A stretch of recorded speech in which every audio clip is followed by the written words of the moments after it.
Welcome back, everybody, to another dicondissectional production hosted by Deathstroke9. Today we're going to be continuing Jethro Tull's Benefit, and this song is called Inside. Alright, so like last time, I want to get right into it, and that's going to be the case moving forward on all the tracks, so forgive me if my introduction's a little bit shorter and we get into the music quicker, but you know, we're going through it as an album, trying to experience as much of it as I can tonight, hopefully the whole album tonight, so yeah, here we go. This song's called Inside, and I'm excited to check it out. The whole album has been interesting. Like, there's been more interesting production stuff going on and mixing the way that they use these dynamics and these effects. And then I also just pulled up the Wikipedia page for this album, and it says that this is the first Tull album to include pianist and organist John Evan, which that's awesome and very interesting. And this is going to be the last album to include bass guitarist Glenn Cornick, who was fired from the band upon completion of touring for this album. I wonder why. Alright, so yeah, let's get into it. This is Inside. 3, 2, 1.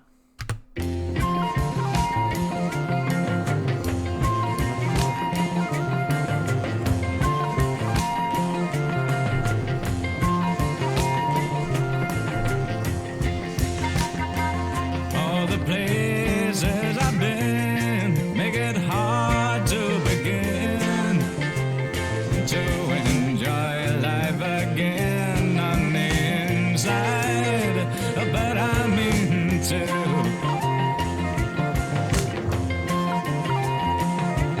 Love the flute. Take a walk around the block and be glad that I've got some time to be in from the outside and inside you.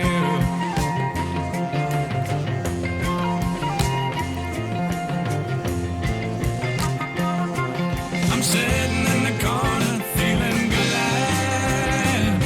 Got no money coming in, but it can be sad. That was the best cup of coffee I ever had.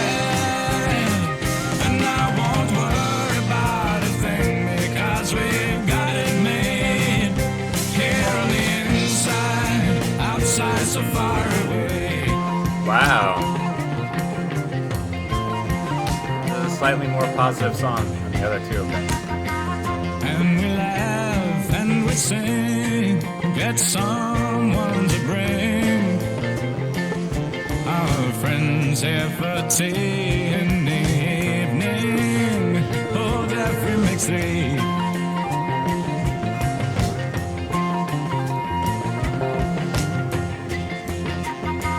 Take a walk in the park, does the wind in the dark sound like music to you? Well, I'm thinking it does to me. Gonna pause it there. Bring it back. That'll be the only time I pause it. The bass is incredible and has been on every song I've listened to so far off this album, so that's very interesting. In fact, each of the instruments is very pronounced, which is very cool.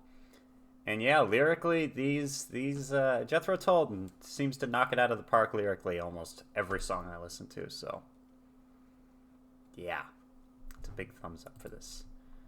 There you go. All right, let's keep going.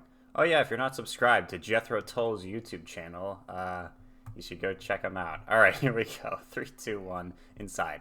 Well, I'm thinking it does to me.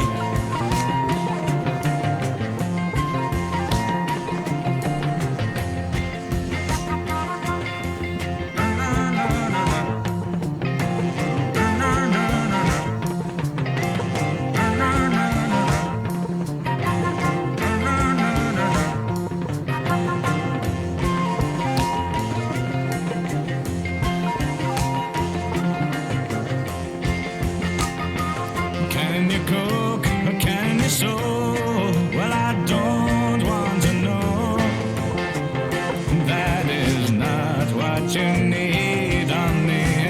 inside to make the time go.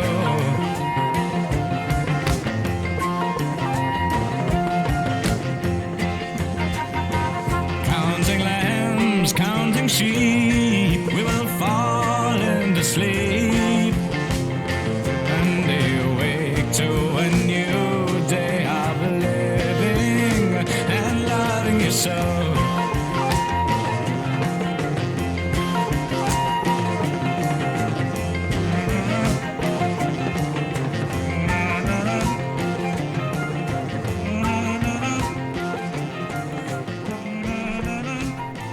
Oh, is it? It's fading out? Okay. That was a very pretty song. Drumming was really good on that one too. All the instruments are really good. Yeah. Okay. So this song feels like it's a little bit more straightforward lyrically. And it sounds like he's just saying it's been hard. Things have been difficult, and you know what? He's gonna move away from the outside and go inside, and be glad that I've got some time to be in from the outside and inside with you. It's like a love song, pretty much. I'm sitting in the corner feeling glad. I've got no money coming in, but I can't be sad. Like, he's very optimistic, even though the words he says kind of gives us a sense that his situation is not the best. That was the best cup of coffee I ever had. I won't worry about a thing because we've got it made here on the inside, outside so far away. So kind of ignoring his problems almost. We'll laugh and we'll sing. Get someone to bring our friends here for tea in the evening. Old Jeffrey makes 3. It's interesting how they reference Jeffrey a lot in the Jethro Tull albums. One of the songs is from Michael Collins' Jeffrey and Me. So it's actually there's next is Sun, then Michael Collins' Jeffrey and Me is the next one after that. Take a walk in the park. So then he's walking in the park and the wind sounds like music. And then he turns, it's like he goes to the other person and is like, all right, so I have no money coming in. I don't have a job.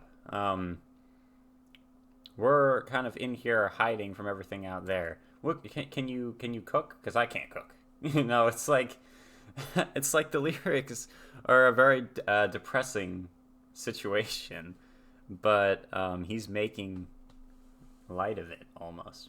Interesting. And again, this is just my opinion, but counting lambs, counting sheep, we will fall into sleep and awake to a new day of living and loving you so. And it ends on a hopeful note. That's my interpretation. Let's see what the people over on songmeanings.com have to say. And let me see something inside with you. Yeah, okay. This person says something very different than what I said. And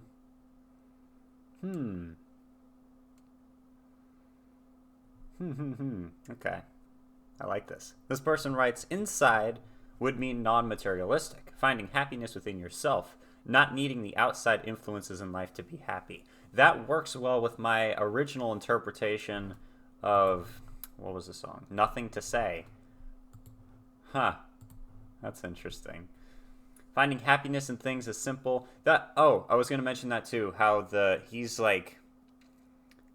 taking these very simple things and elevating them into, or finding happiness and pleasure in things like a walk in the park or having the best cup of coffee I've ever had.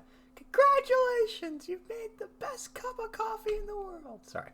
Or simply having, all without having any money coming in, because you just can't be sad. I think individuals that search for their happiness in their lives from outside sources will never truly find real happiness. If you can find that, what makes you happy within you, then love, happiness, and life will be at your command. Yes, thank you so much for saying that. I agree with that. And I'm just starting to learn stuff like that, but I definitely agree with that. I can see where inside could be interpreted as prison. Oh, okay.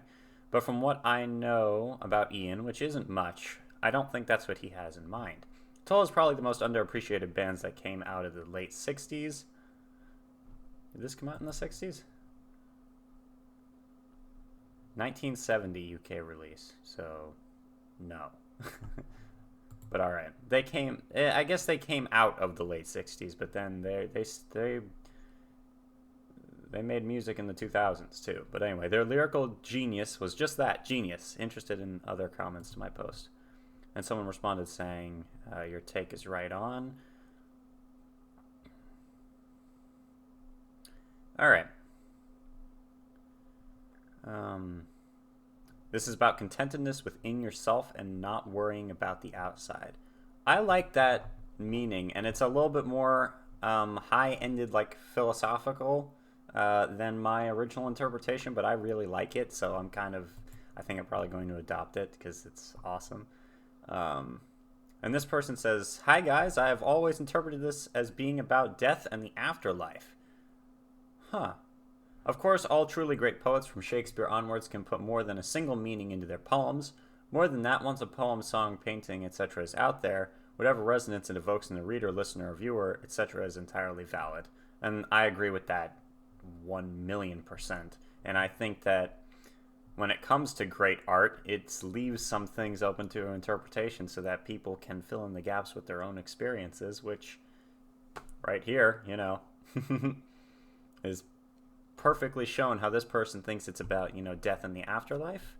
And over here we have, let me think, how could it be about death and the afterlife? So it would be inside being away from the outside. I'm quite okay with it being about death for me, and I'm equally okay with it being about prison, love, inner peace, or coffee for others. And then the final person writes, I have always interpreted inside, they did not spell inside to mean prison. Okay, so that is the song Inside. Great track, loved it. I'm really liking the album. It's getting to the point where Jethro Tull might be able to do no wrong, though. I love it all. Like, it's interesting how that happens. And that has happened with some groups that I liked, that I really like.